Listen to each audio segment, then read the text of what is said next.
याच्यावरून की आपण ज्या शाळेतून शिकून गेलो तिथून काहीतरी घेऊन प्रेरित होऊ आणि याची पुढच्या पिढीला सुद्धा जाणीव व्हावी या उद्देशाने एक सामाजिक कार्य म्हणून ते आलेले आहेत।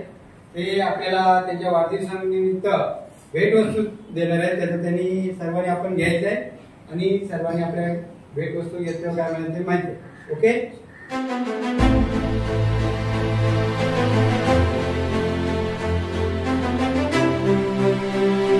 विशेष म्हणजे सांगायचं म्हणजे या शाळेचा मी सुद्धा माझी विद्यार्थी आहे।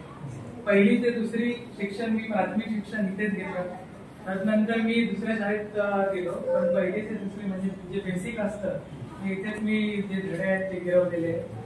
मला खूप आनंद वाटला इथे येऊन। आज बऱ्याच वर्षानंतर आलो या शाळेत, निवडणूक असल्यानंतरच आम्ही इथे येतो पण आज एक सामाजिक बांधिलकी म्हणून वाढदिवसाचा कार्यक्रम आपण पार्टी करतो किंवा विविध प्रकारे साजरा करतो, पण आमचं महाराष्ट्र नवनिर्माण सेनेचं एक ध्येय आहे की आपली जो मराठी भाषा आहे त्या मराठी भाषेचा जो दर्जा आहे तो कसा राखला जाईल आणि त्याला प्राधान्य कसं दिलं जाईल त्यासाठी आमचा नेहमी अट्टाहास असतो आणि त्याच्याच प्रेरित होऊन आज आम्ही इथे एक म्हणजे लहान मुलांना एक सहकार्य बोला किंवा एक सामाजिक बांधिलकीची जाणीव म्हणून एक छोटीशी फुलाच्या पातळीवर आहे, आपण त्याचा स्वीकार करावा एवढेच।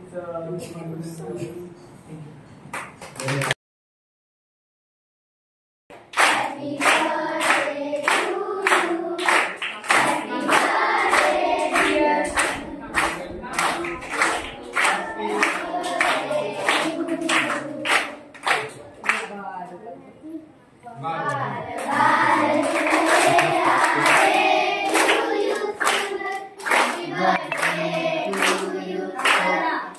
birthday to you.